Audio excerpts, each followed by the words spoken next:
Vamos a continuar la exposición de la palabra del Señor en la epístola a los Hebreos. La escuela dominical, los pequeños que están todavía, los más grandes pueden pasar a la escuela dominical. Recordemos que los más pequeños está pausada la escuela dominical por estas semanas de invierno. Así que los que son más grandes pueden pasar a sus clases.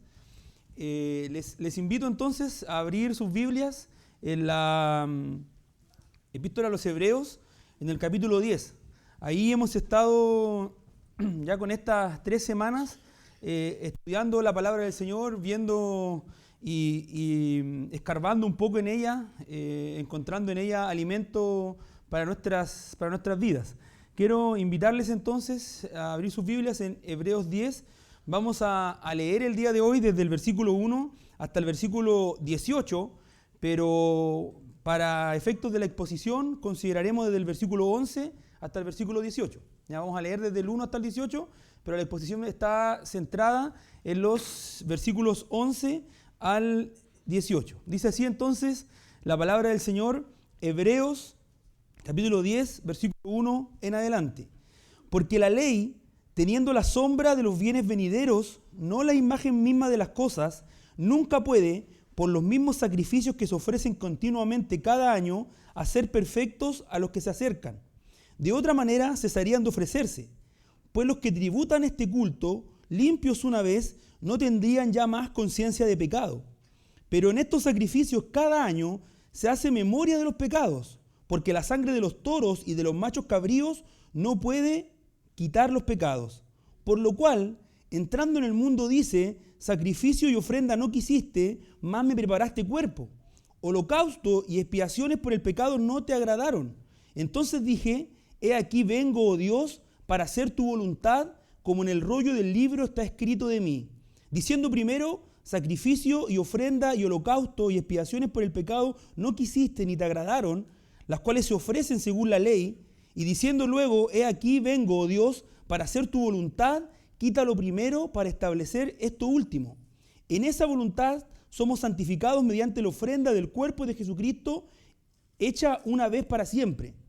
Y ciertamente todo sacerdote está día tras día ministrando y ofreciendo muchas veces los mismos sacrificios que nunca pueden quitar los pecados. Pero Cristo, habiendo ofrecido una vez y para siempre un solo sacrificio por los pecados, se ha sentado a la diestra de Dios, de ahí en adelante esperando hasta que sus enemigos sean puestos por estrado de sus pies, porque con una sola ofrenda hizo perfecto para siempre a los santificados. Y nos atestigua lo mismo el Espíritu Santo, porque después de haber dicho, este es el pacto que haré con ellos, después de aquellos días, dice el Señor, pondré mis leyes en sus corazones y en sus mentes las escribiré, añade, y nunca más me acordaré de sus pecados y transgresiones, pues donde hay remisión de estos, no hay más ofrenda por el pecado. Estos últimos versículos, desde el versículo 11 hasta el versículo 18, es donde concentraremos la exposición en esta mañana. Hemos estado viendo el primer domingo, hace 3 semanas atrás, desde el versículo 1 hasta el versículo 4, en donde es enfático el autor de Hebreos en decirnos que todo el sistema sacrificial, todas las leyes, ¿no es cierto?, que mandaban al pueblo de Israel a desarrollar este sistema de sacrificios, era la sombra de lo que había de venir. No podían estas leyes, estos sacrificios de animales, no podían perdonar los pecados, no tenían poder para hacerlo, nunca pueden, dice el autor enfáticamente, nunca pueden hacer perfectos a los que se acercan a Dios a través de estas leyes. Nos dice también y nos da la razón de por qué estos sacrificios no pueden perdonar los pecados, y es justamente eso, porque la sangre de los becerros y de los machos cabríos no pueden perdonar los pecados. Y como decía el versículo 1, ¿verdad?, apuntan hacia los bienes venideros, apuntan hacia una bendición mayor, más grande, más suprema, más sublime que los mismos sacrificios. Luego del versículo 5 en adelante nos habla acerca de Cristo. Es Cristo y su obra son estos bienes venideros, son estas gracias que vienen de parte de Dios y que de alguna manera es lo que señalan estos sacrificios. Y nos dice, ¿no es cierto?, que el Padre le preparó a Cristo un cuerpo para que Él viniera aquí a la tierra, para que se encarnara y para que hiciera su voluntad, dice ahí. El mismo Jesucristo dice, ¿no es cierto?, citando el Salmo 40, el autor de Hebreos citando el Salmo 40, interpretándolo, ¿no es cierto?, como las palabras de Cristo, dice que Jesucristo sabía que Dios no quería, que el Padre no quería holocaustos, no quería ofrendas por el pecado que no le agradaban, sino que Él quería que se cumpliese su voluntad. Y la voluntad del Padre era justamente el sacrificio de nuestro Señor Jesucristo. Esa era la voluntad que nuestro Señor Jesucristo hizo. Se sometió al Padre por completo y entregó su vida en sacrificio por los pecados, y de esa manera somos nosotros santificados. De esa manera ahora somos nosotros santificados. De esa manera logramos el perdón de los pecados.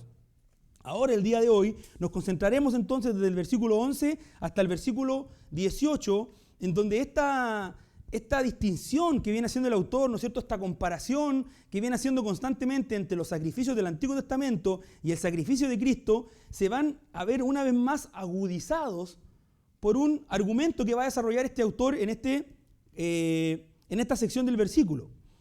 Muchos creyentes, amados hermanos, muchos creyentes muy intencionados, muy bien intencionados y muy interesados en la profecía bíblica, viven con una constante preocupación por los eventos que suceden en el Medio Oriente. Están siempre muy atentos a lo que está pasando en Palestina, a lo que está pasando, ¿no es cierto?, en Israel, a lo que está pasando con las naciones vecinas del pueblo de Israel en la actualidad, del Estado de Israel. Y cualquier situación que acontezca en estas tierras, cualquier evento, cualquier cosa que pase en ese lugar, es inmediatamente relacionado con la profecía bíblica. Se está cumpliendo tal profecía, está pasando esto en Israel, hay un ataque de los vecinos, hay un ataque, hay una relación aquí, hay algo allá. Inmediatamente esto es considerado y es relacionado con la profecía bíblica. Quiero recordarles, quizás ustedes se recuerdan o quizás no, nunca se enteraron, pero hace algunos años suscitó especial interés una noticia de Israel. ¿Cuál era esta noticia? Es que el Instituto del Templo, una organización, una institución judía, había reunido en la parte superior del Monte de los Olivos un grupo de 400 personas para realizar un sacrificio de un cordero de 1 año, como manda la ley de Moisés. Juntaron 400 personas, entre ellos líderes, gente importante de la ciudad de Jerusalén, fueron al Monte de los Olivos y desarrollaron ahí en ese lugar el sacrificio de un cordero de 1 año, como lo manda la ley de Moisés. Ya hay un mandato, ¿no es cierto?, que tenían que sacrificar todos los días en la mañana y en la tarde un cordero de 1 año. En la mañana y uno en la tarde, uno en la mañana y en la tarde, por todos los días, un mandato. Y ellos volvieron a hacer esto nuevamente. La ceremonia tuvo lugar hace no mucho tiempo, el 18 de abril del 2016, hace 9 años, si no me equivoco, 9 años que fue esta ceremonia. Y este sacrificio lo hicieron incluso con un cordero como manda la ley de Moisés, y lo hicieron descendientes de Aarón, sacerdotes, ¿no es cierto?, de la tribu de Leví, descendientes de Aarón. La aspersión de la sangre, la quema de la grasa y otras partes del cordero se ofrecieron en el altar del sacrificio. Fue lo mismo que manda la ley de Moisés. Y aunque estas ceremonias fueron anunciadas por este Instituto del Templo como modelos, ¿no es cierto?, y como algo educativo, las expectativas de algunos judíos y también de algunos cristianos respecto a la restauración del tercer templo se acrecentaron. Se están realizando nuevamente, era la noticia, se están realizando nuevamente sacrificios en Israel. Era algo que a muchos les despertó y les llamó la atención, y algunos inmediatamente lo relacionaron con profecías, con el tercer templo, etcétera, etcétera. Fue denominado esto como un ensayo profético. Fue denominado esta situación como un ensayo profético, alimentando la esperanza de muchos judíos y de también muchos cristianos de ver restaurado el antiguo reino de Israel con todo su sistema cúltico, con los sacrificios, con las leyes, con el templo. Bueno, esta mañana, amados hermanos, continuaremos refiriéndonos a este asunto de los sacrificios levíticos y su relación con el sacrificio de Cristo. En primer lugar, nos dice entonces el versículo 11 del capítulo 10 lo siguiente, dice: y ciertamente todo sacerdote está día tras día ministrando y ofreciendo muchas veces los mismos sacrificios que nunca pueden quitar los pecados. El autor de Hebreo entonces continúa reforzando este contraste. Los sacrificios del Antiguo Testamento no pueden perdonar los pecados de los adoradores. Los sacrificios del Antiguo Testamento no pueden perdonar los pecados de los adoradores. No pueden llevar a los adoradores limpios ante la presencia de Dios. No lo pueden hacer. El sacrificio de Cristo es el que perdona los pecados, no los sacrificios del Antiguo Testamento. el sacrificio de Cristo es el que limpia la conciencia de los hombres y es el que nos presenta sin manchas delante de Dios. Esa es la idea que sigue desarrollando en estos versículos 11 al 18 el autor. Hasta este punto alguien podría decir nada nuevo en el argumento. Es lo que viene desarrollando ya desde el capítulo 9 en adelante, este contraste y esta supremacía, esta superioridad del sacrificio de Cristo en relación con los sacrificios del Antiguo Testamento, los sacrificios levíticos. Viene reforzando y repitiendo este argumento, pero nos entrega algunos detalles que, como les decía al principio, agudizan más este contraste. La Reina Valera, los que tienen Reina Valera pueden leer como hemos leído hace un momento, ¿no es cierto?, conmigo, y ciertamente todo sacerdote está día tras día ministrando y ofreciendo muchas veces los mismos sacrificios que nunca pueden perdonar los pecados. Por algún motivo que desconocemos, o al menos yo desconozco, la traducción, ¿no es cierto?, que tenemos como Reina Valera, deja sin traducción una palabra en este versículo. No aparece traducida en nuestras Biblias, en la Reina Valera. Que no cambia el sentido de la idea, ¿ya? No es que la Biblia esta esté fallando y nos cambie el sentido de la idea y esté transformando lo que dice en otra cosa, no, por ningún motivo. Pero sí pasa por alto un aspecto muy importante en el contraste que está desarrollando específicamente en esta sección el autor. Y es la palabra de pie. Es la palabra de pie. La Biblia de la América, los que tienen Biblia de la América pueden abrirla ahí, ¿no es cierto? Tienen la Biblia de la América, el versículo está presentado de la siguiente manera. Y ciertamente todo sacerdote está de pie día tras día ministrando y ofreciendo muchas veces los mismos sacrificios que nunca pueden quitar los pecados. Hay una pequeña diferencia, ¿verdad? Aparece en la versión de las Américas esta palabra de pie. Los sacerdotes están de pie día tras día ministrando y ofreciendo muchas veces los mismos sacrificios que nunca pueden quitar los pecados. El énfasis del autor de Hebreos en el desarrollo de estos versículos sigue siendo cada vez más fuerte la supremacía del sacrificio de Cristo. Sigue reforzando la supremacía del sacrificio de Cristo. Y para ello, una vez más, como lo ha hecho en la primera sección, que es del versículo 1 hasta el versículo 4, luego del versículo 5 hasta el versículo 10, y ahora desde el versículo 11 hasta el versículo 18, una vez más sigue hablando acerca de la inferioridad de los sacrificios levíticos.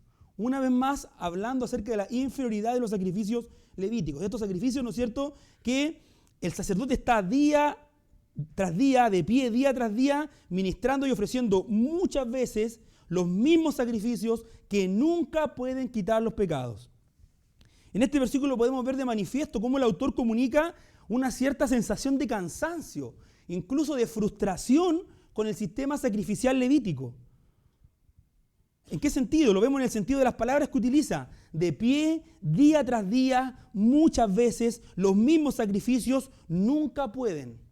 Estas expresiones del autor nos transmiten entonces esta cierta sensación de cansancio y de frustración respecto a la eficacia del sistema levítico para poder perdonar los pecados del pueblo.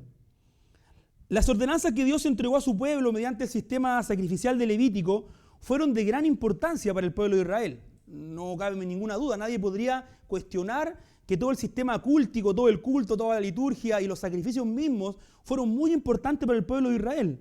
Modelaron y dieron forma al pueblo de Israel, permeando cada aspecto de la vida y de la cultura del pueblo.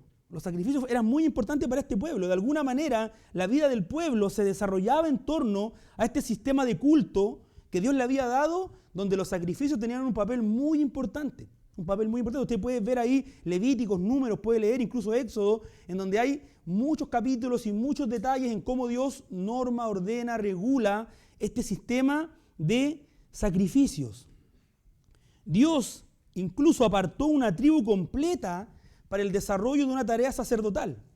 La tribu de Leví, usted lo puede ver ahí también en el Antiguo Testamento, debía dedicarse por completo al servicio de la liturgia de Dios. Por completo, esta tribu no podía tener heredad, no podía tener tierra, tenía que estar por completo concentrada y dedicada al servicio de Dios, específicamente, ¿no es cierto?, en primer lugar al tabernáculo y luego después al templo.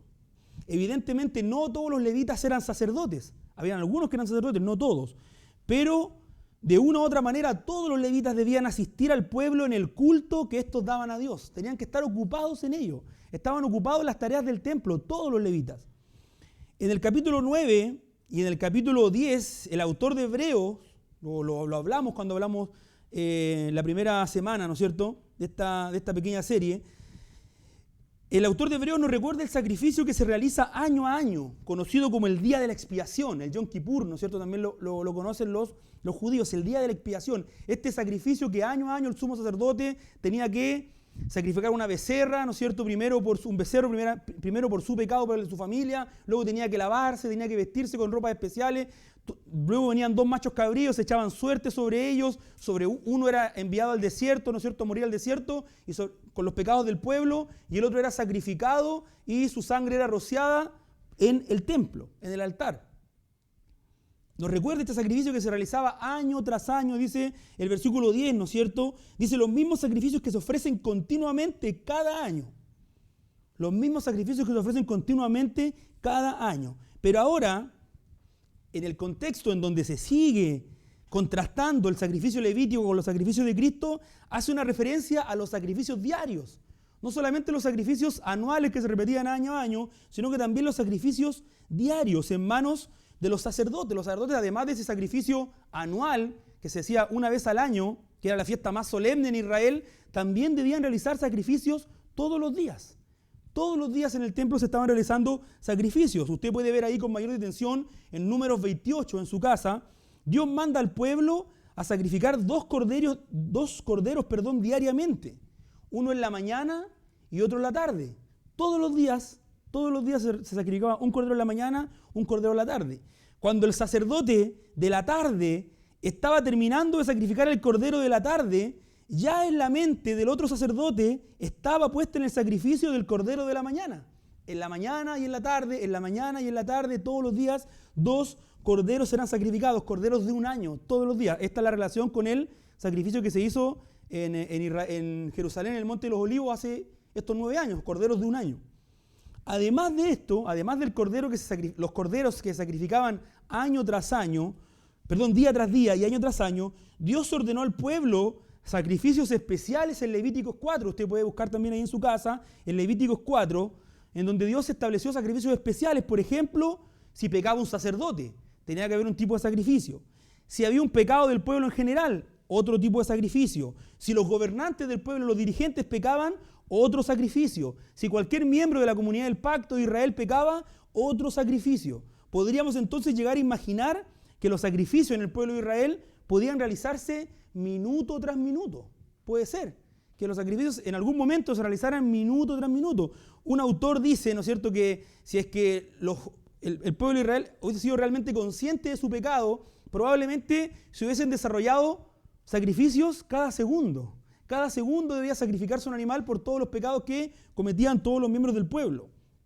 En este sentido, David Burt afirma lo siguiente: cuando la gente realmente se tomaba en serio la ley y procuraba ofrecer sacrificios por cada pecado cometido, los sacerdotes seguramente no daban abasto en el oficio y en la tarea de sacrificar estos animales. Era algo constante todo el tiempo. Sin embargo, la pregunta que nos debemos plantear es la siguiente: ¿cuál es el resultado de estos sacrificios con relación al pecado? Es lo que el autor nos ha estado diciendo todo el tiempo desde el versículo 9, del capítulo 9. ¿Cuál es el resultado de estos sacrificios? ¿Cuál es el resultado de estos sacrificios? ¿Pueden estos sacrificios perdonar los pecados del pueblo? La respuesta está ante nuestros ojos. Los sacrificios diarios, anuales, especiales, como dice el autor de Hebreos, nunca pueden perdonar los pecados. Estos sacrificios nunca pueden perdonar los pecados. Ni los sacrificios diarios, ni los sacrificios anuales, ni los sacrificios especiales. Como he dicho en más de una oportunidad, lo voy a volver a repetir, el sistema sacrificial de Levíticos no era malo, no era pecaminoso, no era innecesario. Fue un sistema provisto por Dios. Dios se lo dio al pueblo de Israel, este sistema de sacrificios. Pero no era la solución final para el pecado. No era la solución definitiva para el pecado. Dios le dio este sistema al pueblo de Israel a la espera del sacrificio final y definitivo de nuestro Señor Jesucristo. Su utilidad y propósito, entonces, la utilidad y el propósito de este sistema de sacrificios no estaba en su capacidad para perdonar los pecados del pueblo. No estaba en esa no era eso, no era un sistema de sacrificios para perdonar los pecados del pueblo, no era para perdonar los pecados del pueblo. Nunca los sacrificios de animales, la sangre de toros y de machos cabríos, como dice el versículo 4 del capítulo 10, ha perdonado pecados porque no pueden perdonar los pecados. Como nos dice el autor de Hebreos, es más, estos sistemas son un recordatorio de los pecados.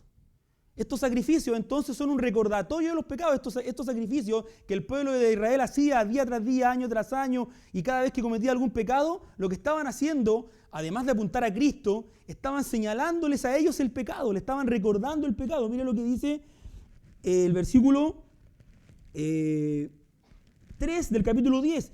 Pero en estos sacrificios cada año se hace memoria de los pecados. Estos sacrificios lo que hacen es hacer memoria de los pecados. Entonces los sacrificios eran un recordatorio de los pecados para el pueblo de Israel, pero sobre todo eran la sombra de los bienes venideros. Señalaban algo más importante. Señalaban. Quienes participaban de los sacrificios levíticos, y esto es muy importante que, una vez más lo voy a reiterar, esto es muy importante, quienes participaban de los sacrificios levíticos fueron perdonados de sus pecados no por el derramamiento de sangre de un animal. No fueron perdonados por aquello, sino por el sacrificio de Cristo. El sacrificio de Cristo es el que perdona los pecados del pueblo de Dios, no el derramamiento de sangre de los animales. El sacrificio de Cristo, que era anticipado y señalado día tras día, año tras año, por estos sacrificios. Hemos dicho que los sacrificios no pueden quitar el pecado. Hemos dicho que los sacerdotes ministraban estos sacrificios día tras día y que lo hacían muchas veces. Pero hasta aquí nos falta entonces abordar un detalle muy importante, que es el que agudiza más las diferencias entre el sacrificio de Cristo y los sacrificios levíticos. Falta un detalle por abordar. Y el texto nos dice que los sacerdotes levíticos ministraban los sacrificios día tras día, pero lo hacían de una manera, de pie. Dice que lo hacían de pie, estaban de pie día tras día haciendo estos sacrificios. Esto para algunos pudiese parecer un dato anecdótico, pero para el autor de Hebreos es un punto que marca y profundiza el contraste entre el sacrificio de Cristo y los sacrificios anteriores. El sacerdote realizaba su ministerio en el tabernáculo y en el templo de pie. Eso usted lo puede ver en el Antiguo Testamento. El lugar santo y el lugar santísimo no tenía sillas para los sacerdotes. En el mobiliario del templo no habían sillas para los sacerdotes. Su tarea debía ser llevada siempre de pie, siempre de pie. Esto, además de una posición, una actitud de servicio, pone de manifiesto, si lo comparamos con el versículo que viene más adelante, que la labor de los sacerdotes siempre estaba inconclusa. Estaban de pie porque su labor siempre estaba inconclusa. Los sacrificios debían repetirse mañana y tarde, día tras día, año tras año. La labor estaba inconclusa. Los pecados no estaban siendo perdonados por Dios. Los pecados no estaban siendo perdonados por Dios.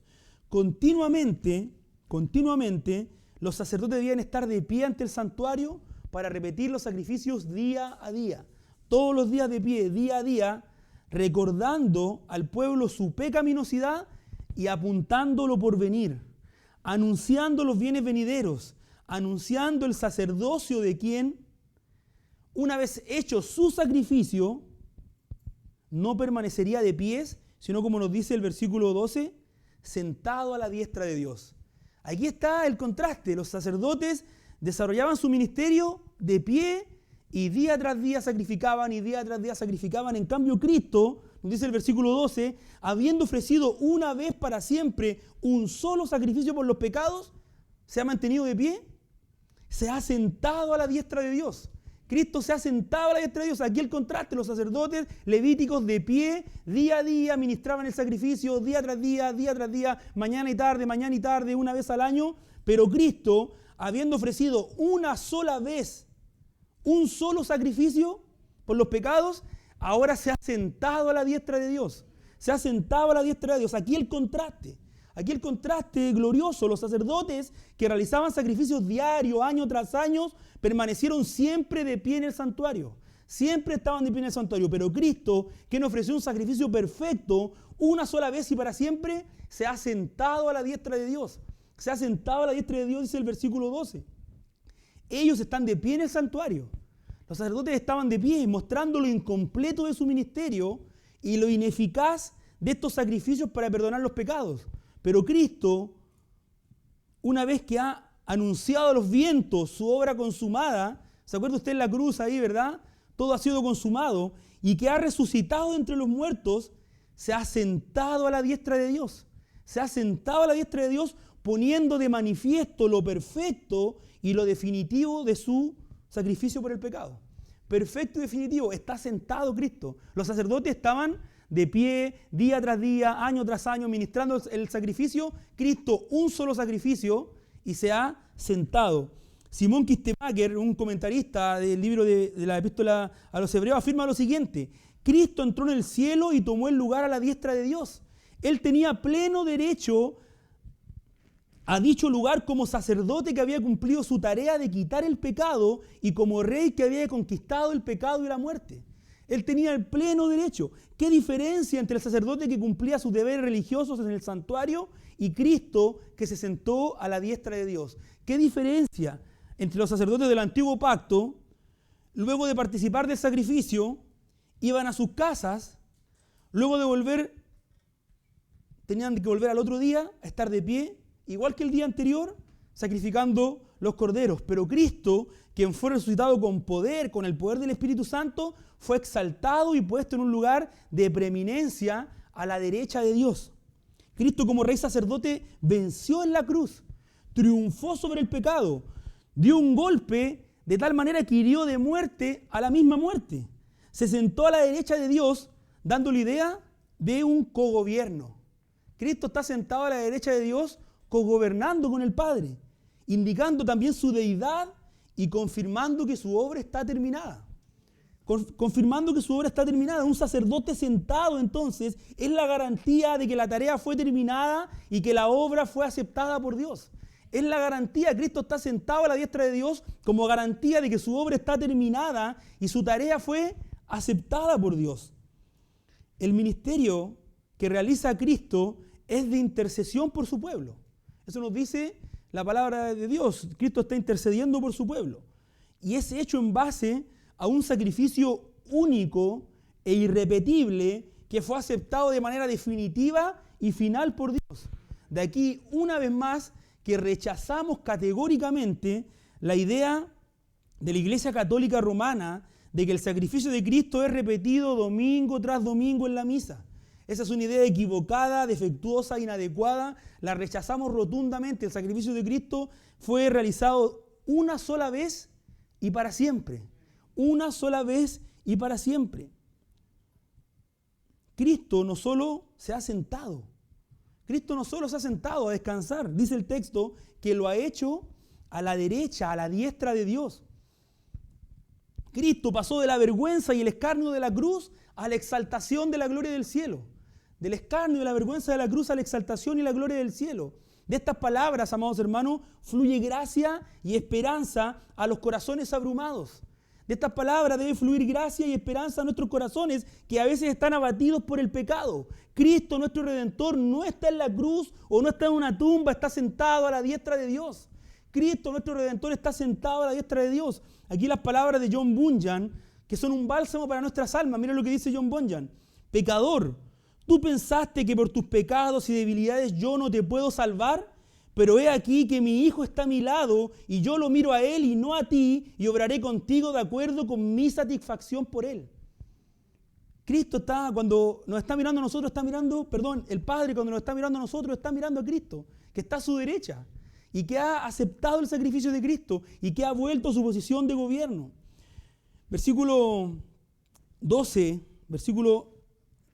y 13. Pero Cristo, habiendo ofrecido una vez y para siempre un solo sacrificio por los pecados, se ha sentado a la diestra de Dios, de ahí en adelante, esperando hasta que sus enemigos sean puestos por estrado de sus pies. Se ha sentado a la diestra de Dios, de ahí en adelante, esperando hasta que sus enemigos sean puestos por estrado de sus pies. Una vez más, el autor de Hebreos en el mismo capítulo cita el libro de los Salmos. Una vez más, el autor cita el libro de los Salmos. y lo ha hecho en otras secciones de la carta. No es la primera vez ni la segunda vez que lo hace, no es la primera vez que cita el mismo salmo. En este caso está citando el Salmo 110. Ya lo ha citado en otras secciones de la carta, en otros capítulos anteriores. El Salmo 110, versículo 1, que dice el Salmo 110, versículo 1.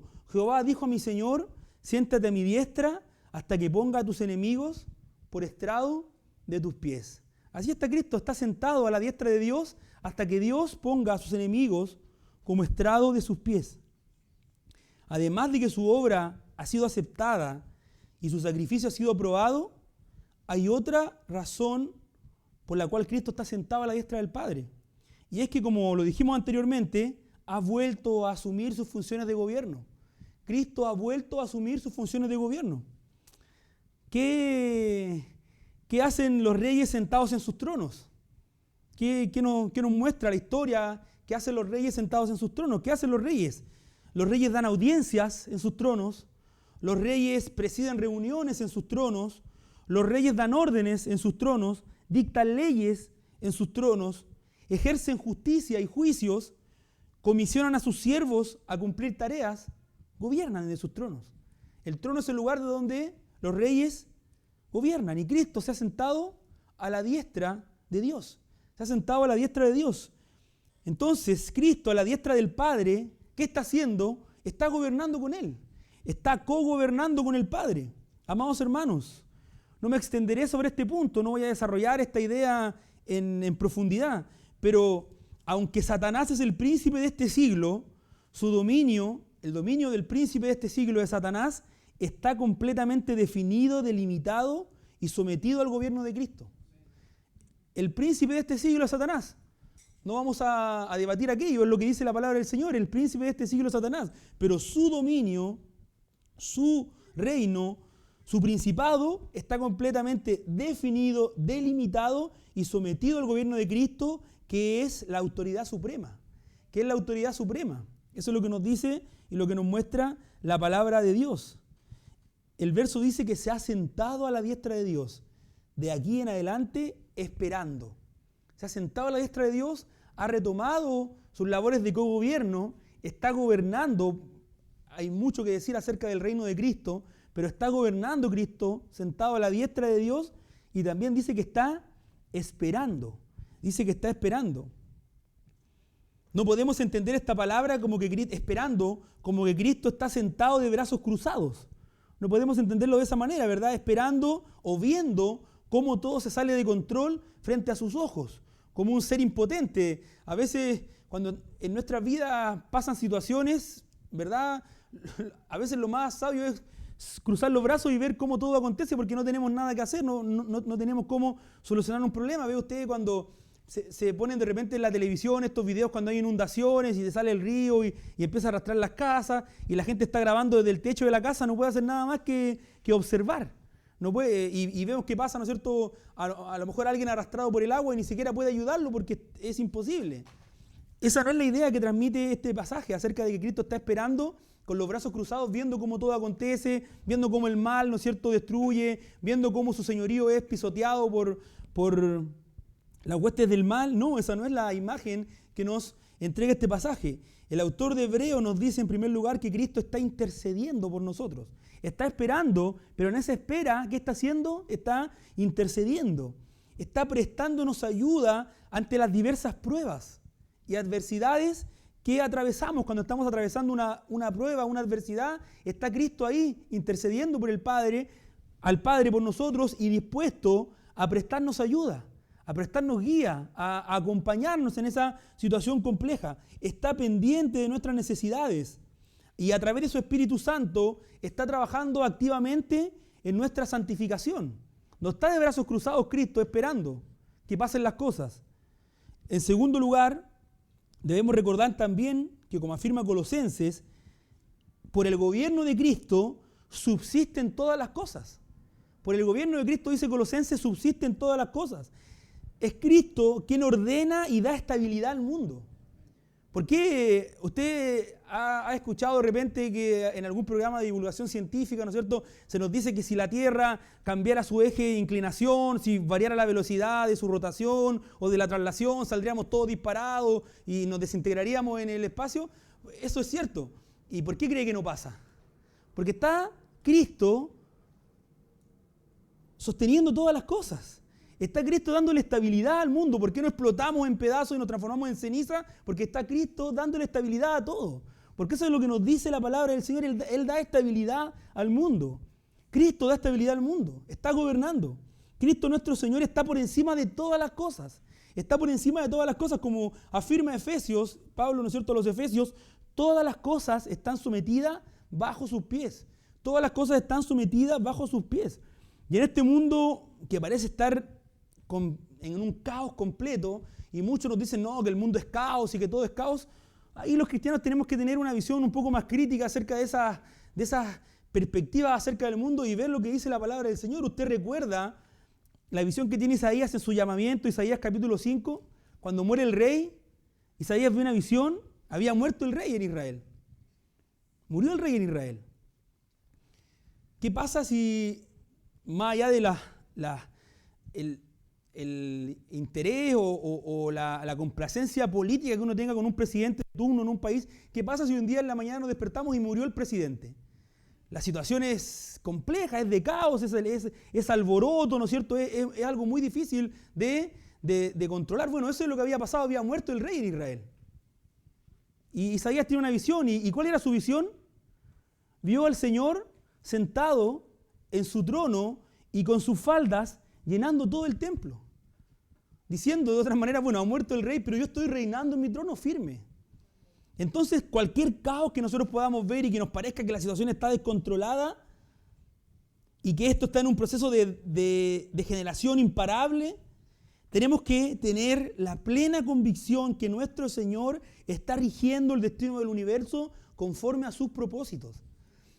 Jesucristo está gobernando, está a cargo, está cogobernando con el Padre, está sentado a la diestra del Padre. Él ya es el Rey de Reyes y el Señor de Señores. Nada escapa del señorío de Cristo. Nada escapa del señorío de Cristo. Ni siquiera la maldad de los hombres. Ni siquiera la maldad de los hombres escapa del señorío de Jesucristo. Nada escapa. La cual de una manera misteriosa, a nuestro entender, y que a veces ni siquiera alcanzamos a entender, está bajo su control. Está bajo su control. Recuerda usted la historia de José, ¿no es cierto? Y sus hermanos. Cómo Dios tomó ese mal, ese corazón pecaminoso de los hermanos de José, envidiosos, ¿no es cierto?, para transformarlo en bien del pueblo de Dios. Dios lo hace de una manera que a veces no podemos entender. No alcanzamos a entender cómo Él vuelve el mal, lo vuelve el bien. Pero Él está gobernando porque Él es el Rey de Reyes y el Señor de Señores. Él dirige las consecuencias incluso de aquellos que parecen un atentado contra el señorío de Cristo para convertirlas en motivo de bendición para su pueblo. Porque Él está gobernando. Él está a cargo, Él está gobernando. A pesar de esto,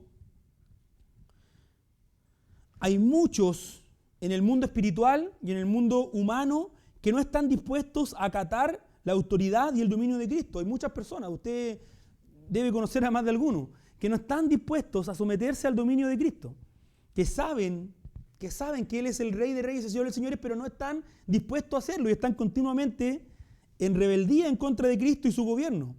Se niegan a reconocer la soberanía de Cristo en sus vidas y por esa actitud rebelde e incrédula se han llegado a constituir enemigos de Cristo. Y no solo enemigos de Cristo, sino también enemigos de la iglesia de Cristo. Y quieren constantemente dañar a la iglesia, quieren destruir a la iglesia, piensan que pueden no someterse a Cristo. ¿Qué pasa con estos rebeldes enemigos de Cristo? El Padre, según el Salmo 110, ha prometido a Cristo que en un momento que el Padre ha determinado según su soberano consejo y santa voluntad, los pondrá como estrado bajo los pies de Cristo. Los pondrá en algún momento bajo los pies de Cristo. Este día ya ha sido determinado por el Padre. Y aunque algunos parece que se ha demorado, algunos tienen por tardanza este día, esta espera es la manifestación de la voluntad de Dios. Es la manifestación de su amor y su misericordia hacia los suyos. Es lo que dice Pedro. Algunos tienen por tardanza la venida del Señor, pero no hay tardanza, no hay demora. Es la misericordia de Dios. Es su corazón misericordioso. Todos aquellos por los cuales Cristo murió en la cruz deben llegar a la salvación. Todos. Entonces, cuando el último escogido conozca el Evangelio, entonces los enemigos de Cristo serán sometidos a sus pies, serán juzgados y destruidos por el resplandor de su venida. Eso es lo que nos dice la palabra del Señor. El libro de Apocalipsis, amados hermanos, está lleno de escenas donde los enemigos de Cristo y de la iglesia quieren destruir a Cristo y quieren destruir a la iglesia. Usted lea el libro de Apocalipsis, ahí lo puede encontrar. Un hermoso libro. Están tratando, ¿no es cierto?, de destruir los enemigos de Cristo y de la iglesia, destruir a Cristo y destruir a la iglesia. Las escenas se repiten con diferentes personajes. Quieren destruir a Cristo y quieren destruir a la iglesia. Pero ¿sabe qué? Siempre esas escenas que se repiten en el libro de Apocalipsis terminan de la misma manera. Terminan siempre de la misma manera. Y el capítulo 17 de Apocalipsis, versículo 14, es un excelente resumen del desenlace de esas escenas que se repiten. Miren lo que dice Apocalipsis 14, 17. Pelearán contra el Cordero y el Cordero los vencerá porque Él es Señor de señores y Rey de reyes y los que están con Él son llamados y elegidos y fieles.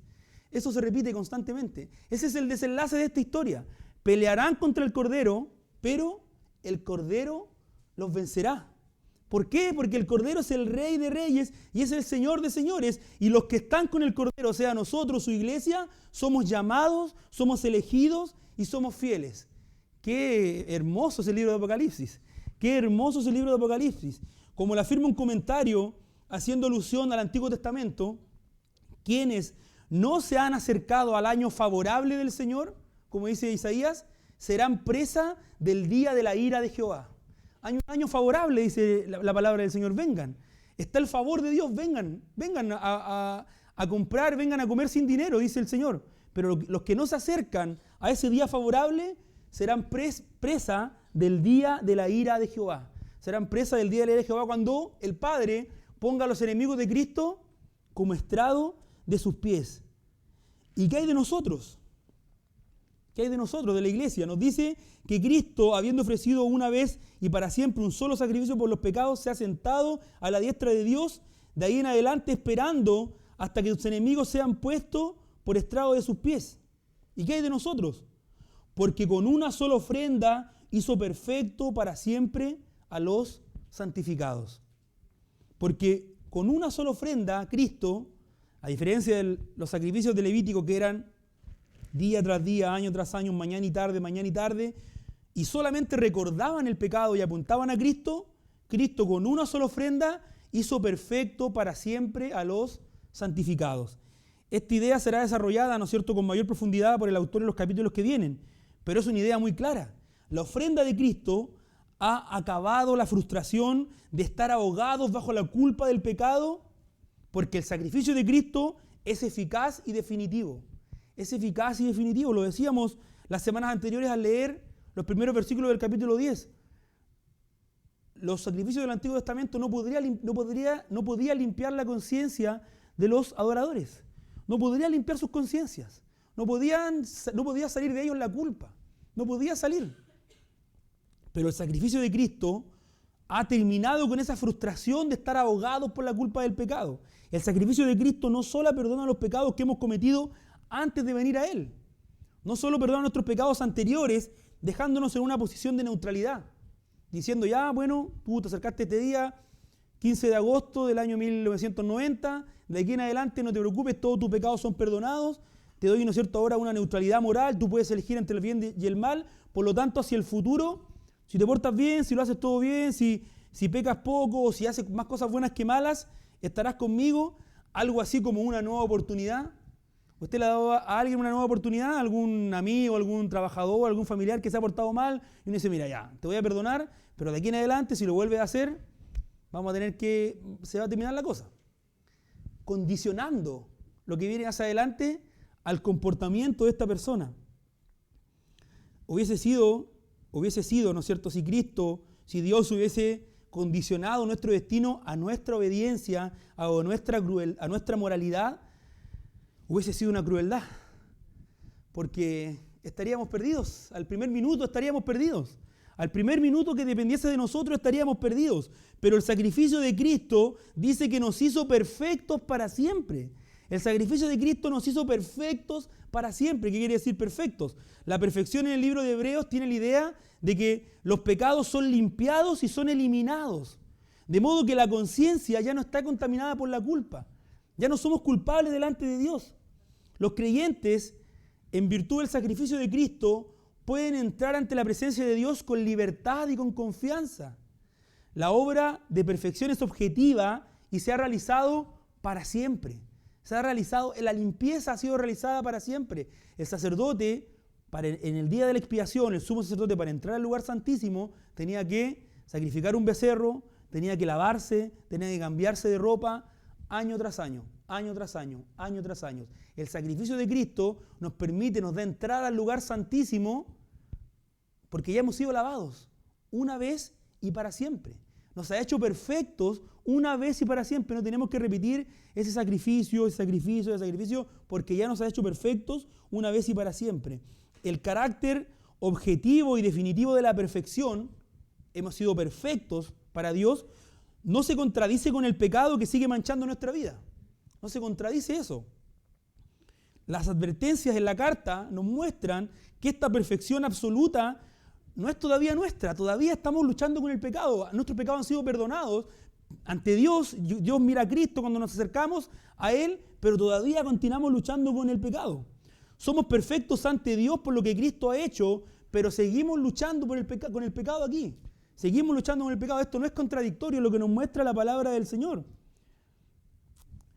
Uno de los mayores consuelos entonces, teniendo en cuenta esta realidad, uno de los mayores consuelos para los creyentes es que somos perfeccionados una vez y para siempre por el sacrificio de Cristo. No somos perfeccionados por algo que hayamos hecho nosotros. No somos perfeccionados por algo que hayamos hecho nosotros. Los sacrificios del antiguo pacto no proporcionaban nunca seguridad al pueblo. No proporcionaban nunca limpieza de conciencia porque no podían hacerlo.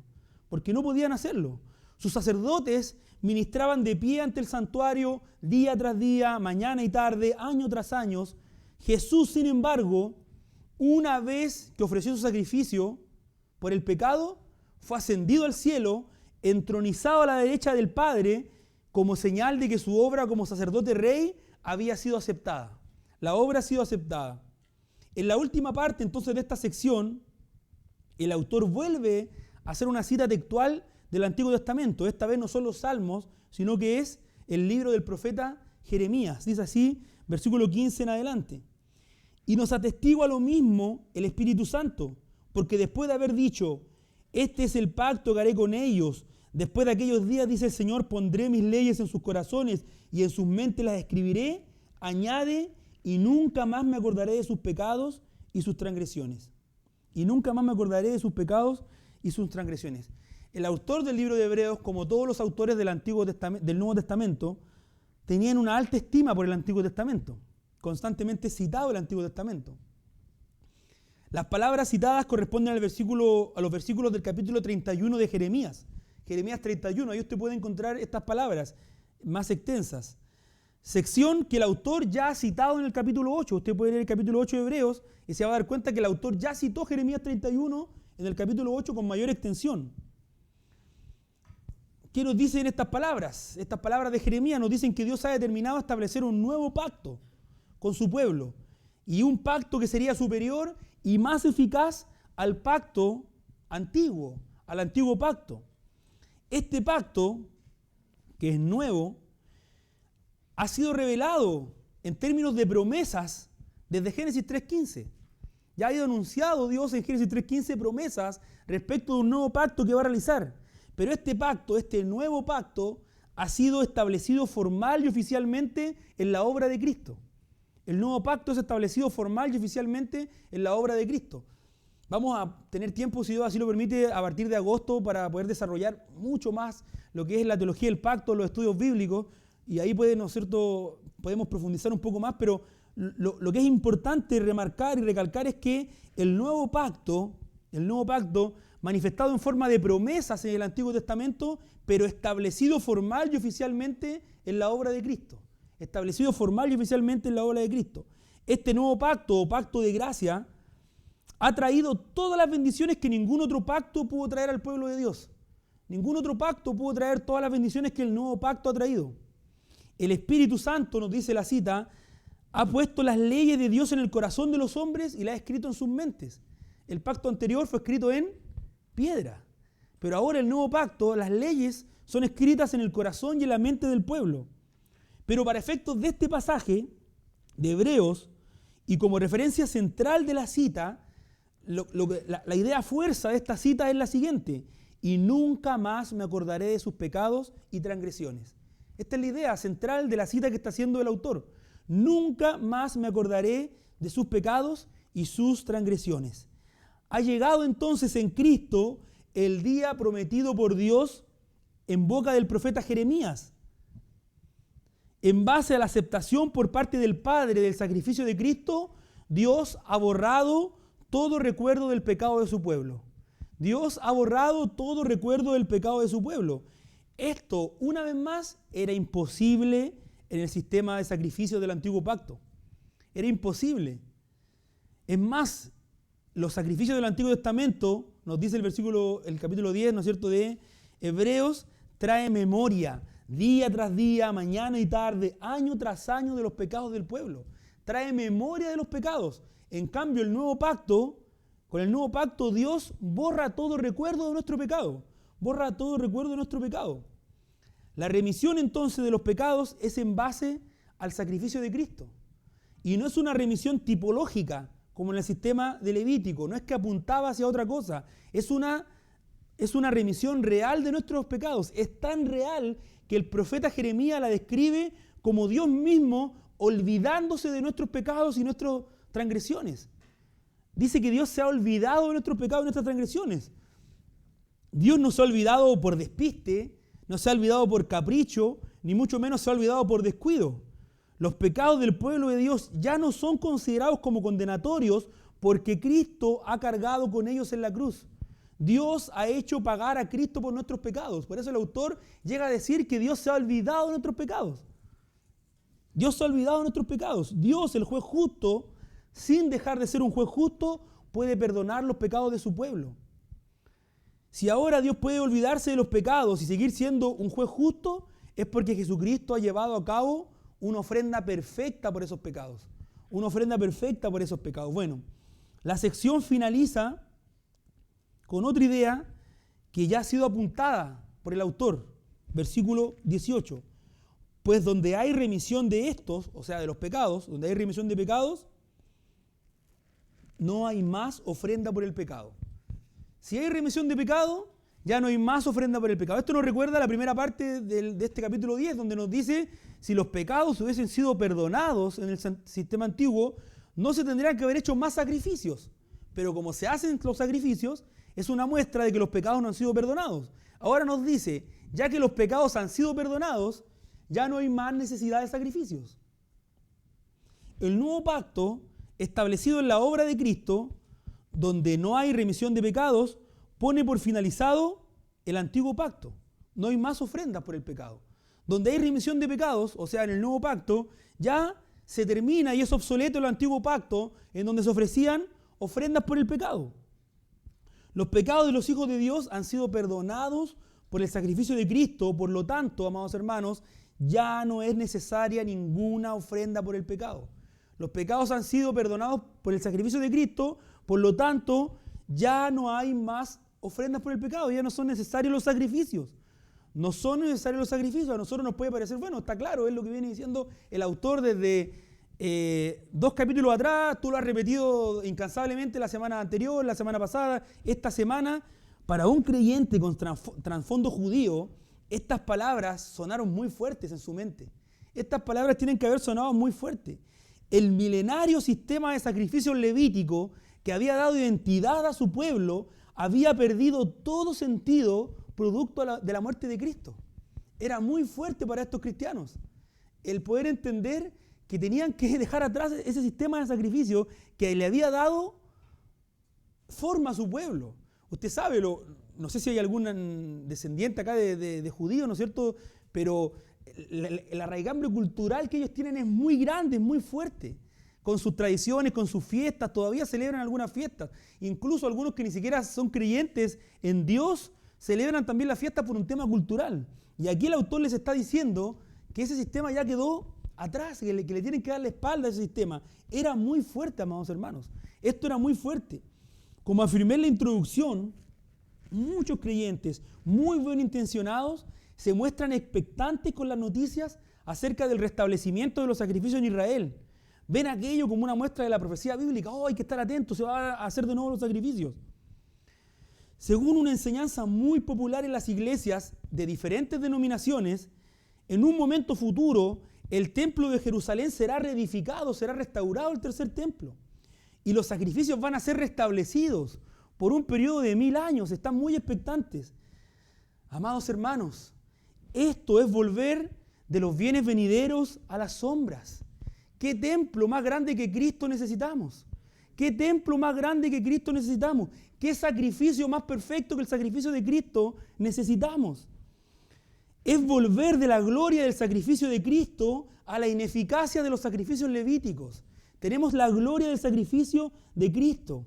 Amados hermanos, el sacrificio de Cristo fue final y definitivo y puso una lápida al sistema sacrificial del antiguo pacto. Puso una lápida.